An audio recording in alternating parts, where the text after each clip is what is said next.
All right, YouTube. So I've had the Z Flip 3 for a couple of days now. And a few thoughts. I like the phone, but I still feel like people are overhyping this phone. I even saw a video where somebody said this is their favorite phone of all time. I really feel like that's a stretch. I mean, especially since I know this person has had multiple devices. So I don't get where the hype is coming from. Again, my suspicion is that there's a nice, what we used to call back in the day, a nice spiff to sell certain phones. Because I used to be in the wireless industry in sales for all different carriers. And I know there used to be like a little kickback, a little something extra in your commission if you sold certain devices. And I feel like the community right now is really pushing this device. Hopefully I'm wrong. I hope they're not doing that just for the kickback. But it's up to me to just keep it 100. I got to keep it 100 with you, keep it 100 with myself. This phone is a nice phone. Don't get me wrong. There's not a whole lot of things I dislike about the phone, but there's not a lot that I love about it either. The form factor is really nice, and I think the novelty is still there, and people are still in the honeymoon phase of, hey, look at the design. Very nice. We want this to be the future. We want a big screen, but we don't want the inconvenience of carrying around that big screen where it's so tall that it sticks out of your pocket.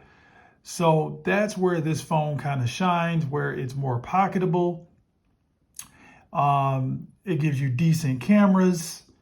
The battery life so far, and I know the phone is still kind of getting used to the way I use phones. Battery life has been decent. I would say you're probably going to get through the day as long as you're not a heavy user. Now, I will say that this is not my primary device. I still use the iPhone mini as my primary device. And even the iPhone mini's battery gave me battery anxiety at first. But then I realized with my usage, because I have so many different devices and tablets and iPads, if a device gives me 4.5 to 5 hours of screen on time a day, I think I'm okay. This device, I could probably get close to 4 hours.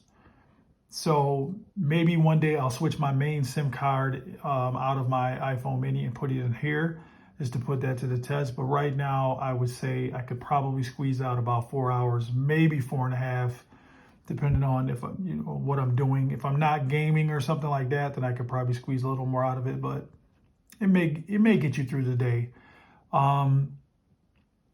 So is it cool? Yes. Right. So, and again, that's part of the novelty of this phone.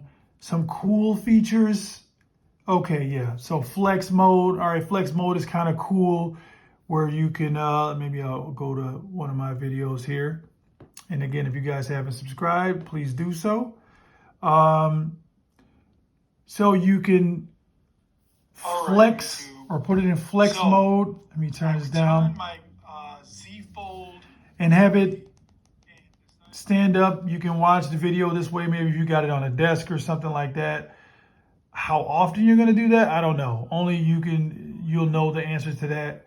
I've used it a couple times, but it's not something that blows me away. Honestly, I use it more like this, where I'll have it kind of like, just slightly bent. So that way it kind of stands up on its own, but I use it with the case on it. And this case has been pretty cool. If you guys are interested, you can get it from Samsung. I got mine from Best Buy, $39.99, but I think I had a $10 certificate, so I got it for like $29. Not a bad case at all. Easy to put on and take off. The case actually gives it a different feel. I did realize, like, having it in the case most of the time, actually taking it out of the case, it makes you appreciate the build quality even more. And the phone, even though it's a little slippery, I think it's possible to rock it naked. I wouldn't recommend it too much unless you're really careful with your device. But I don't like to take those kind of chances, especially if I already have a case. But without the case, it definitely makes you appreciate the build. The hinge is definitely much improved and made a lot stronger. Just the overall build quality is, I would say, is A1. I will say the case helps you to identify where the unlock button is. So sometimes that can be a little tricky when you're kind of getting used to how you're going to hold the device. So having the case on it, it just leaves a little bit of space just so you can identify that slot. And I'll show you guys here. So with the case on it, that's the cutout. So you'll know when you grab the phone, you can just use the cutout just like so to unlock. And the unlock is pretty nice. I haven't tried the face unlock. I've heard that the face unlock isn't that great. Like it isn't as quick as many would like. But I don't have that experience just yet.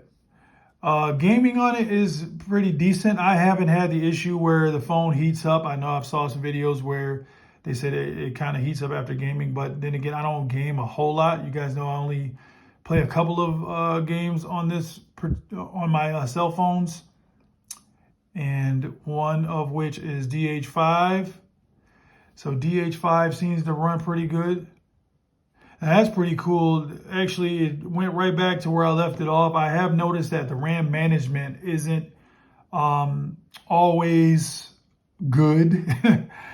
But it was like that on the Fold 3 as well, where it was hit or miss on RAM management. So, basically I would go back to an app and the app would like restart itself. But you guys just saw there that I went back to the game that I was playing earlier in the day, and it went right back to the game. So that's good. So maybe it'll get better over time with updates and things like that.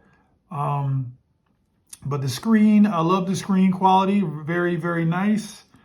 The coating on the screen makes it so that it doesn't pick up a whole lot of fingerprints. So it tends to look good. I don't have to use the microfiber cleaning cloth too often on the screen itself. But again, we go back to, functionality of the device, right? It's a nice device if you're already in the Samsung ecosystem, which I know they're trying to really build up. This would be a nice upgrade for somebody just looking to get into the form factor. You don't want to pull the trigger on the Fold 3, spending $1,800. This is definitely a better option at $1,000. And like I said in my other video, if you have T-Mobile and you trade it in the device, you could get like up to $1,000. So the phone is basically free. So as a free device, can I recommend it? Of course, all day. I could recommend it as a free device. If you have to spend $1,000 on this device, would I recommend it? Not as your daily driver, depending on who you are as a user. Because like I said, the battery life, it's definitely going to give you battery anxiety. But overall, a nice phone. If I had to give it a score right now, I would give it maybe like a 7.5 out of 10, which is still a pretty good score. But yeah, you guys hit me up in the comments. Let me know if you have any questions or concerns about the device.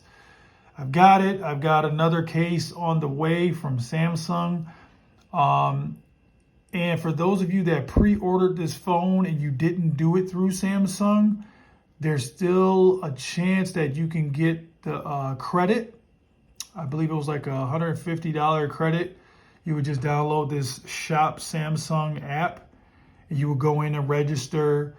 I think it asks for your phone's IMEI. It'll ask you when you did your pre-order, where you did your pre-order, and then you can submit the proof. And they usually get back to you pretty quickly. So there's a possibility that you can get $150 worth of credit through Samsung. So please take advantage of that.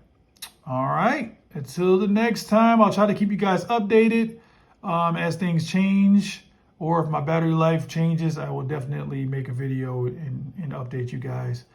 But hit me up in the comments. Don't forget to like and subscribe. Please support the channel. We appreciate your feedback. To the next one. Peace.